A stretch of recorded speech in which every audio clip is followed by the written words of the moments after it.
बिस्मिल्लाहिर्रहमानिर्रहीम। अस्सलाम वालेकुम। सऊदी इन्फो यूट्यूब चैनल में आपको खुश आमदीद कहते हैं। फ़्लाइट्स के हवाले से आपके सवालात हमेशा आते हैं। फ़्लाइट्स के हवाले से गाका के नया एक सर्कुलर जारी हुआ है और गाका की जानिब से जो नए अहकामात हैं वो आप लोगों के साथ मैं शेयर करने जा रहा हूँ।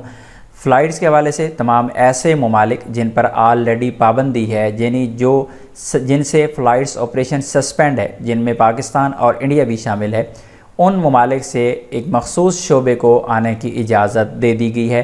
इसमें शराइत क्या रखी गई हैं और कौन सा शोबा है, वो सारी डिटेल आप लोगों के साथ यहाँ पर मैं डिस्कस करने वाला हूँ। यहाँ पर आप पहले देख सकते हैं कि ये है ट्विटर अकाउंट हैयत तहरान अल-मदनी यानी गाका का।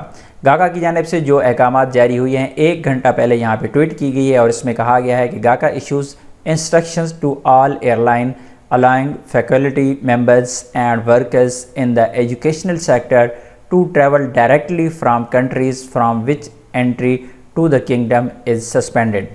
तमाम जो तालीमी इदारे हैं, तालीम से मुतल्लिक़ जितने भी लोग हैं, उनको सऊदी अरेबिया में डायरेक्ट सफ़र की इजाज़त दे दी गई है। आप मौजूद हैं पाकिस्तान में, आप मौजूद हैं इंडिया में और आपका ताल्लुक़ तालीमी सेक्टर से है, आप किसी भी स्कूल, कॉलेज, यूनिवर्सिटी में पढ़ाते हैं या किसी भी किस्म का स्टाफ है, उससे आपका ताल्लुक़ है, तो आप डायरेक्ट सऊदी अरेबिया के लिए सफ़र कर सकते हैं। लेकिन इसमें मज़ीद जो शराइत हैं वो भी मैं आप लोगों के साथ यहाँ पे डिस्कस कर देता हूँ। यहाँ पर सबसे पहले कहा गया है कि एज तमाम मेंबर्स जिनका ताल्लुक़ यूनिवर्सिटीज़, कॉलेजेस और इंस्टीट्यूट से है, उन लोगों को इजाज़त दी गई है। दूसरे नंबर पे यहाँ पे कहा गया है कि both male and female teachers in public education में जितनी भी मेल हैं या फ़ीमेल टीचर्स हैं उनको भी इजाज़त दी गई है। इसी तरह मज़ीद यहाँ पे ये कहा गया कि जितने भी ट्रेनिंग अथॉरिटीज़ हैं, टेक्निकल इंस्टीट्यूट हैं, वोकेशनल ट्रेनिंग कॉर्पोरेशंस हैं, इतने तमाम जितने भी इदारे हैं, किसी भी किस्म का इदारा है जो तालीम से ताल्लुक़ रखता है, उनको आने की इजाज़त दी गई है। और स्कॉलरशिप स्टूडेंट्स जो हैं उनको भी डायरेक्ट सफ़र की इजाज़त दे दी गई है। अब आप पाकिस्तान और इंडिया से भी डायरेक्ट सफ़र कर सकते हैं। अल्हम्दुलिल्लाह एक अच्छी खबर है कि अब मज़ीद जो है वो नरमी की गई है सफ़र के हवाले से कि आप डायरेक्ट सफ़र जो करेंगे। लेकिन यहाँ पर मज़ीद एक अहम चीज़ भी आपको बताता चलूँ कि ये जो चीज़ें हैं इसमें एक शर्त रखी गई है कि अगर आपने 2 डोजेज़ सऊदी अरब से लगवाई हैं तब तो आप वैसे ही सफ़र कर सकते हैं।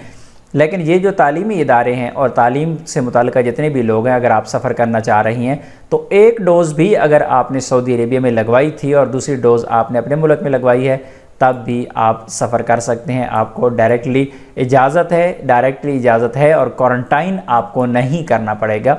अगर आपने एक वैक्सीन सऊदी अरब से लगवाई थी और दूसरी अपने मुल्क में लगवाई तब आपको क्वारंटाइन नहीं करना पड़ेगा। तो अल्हम्दुलिल्लाह सऊदी अरब जो है वो बेहतरी की जानिब जा रहा है। अल्हम्दुलिल्लाह सफरी पाबंदियाँ जो है सऊदी अरब में कम होती जा रही हैं। लेकिन एक और चीज़ भी मैं आपको यहाँ पर बताता चलूँ कि ऐसे तमाम अफराद जो फ़्लाइट्स के हवाले से परेशान हैं और फ़्लाइट्स का इंतज़ार कर रहे हैं कि कब फ़्लाइट्स ओपन हों, आप कतन ये मत सोचिएगा कि सऊदी अरेबिया एक ही टाइम में तमाम ममालिक के लिए फ़्लाइट्स ओपन कर देगा या किसी एक ही मुल्क के लिए तमाम शोबों के लिए फ़्लाइट्स ओपन होगी, ऐसा कतन नहीं होगा।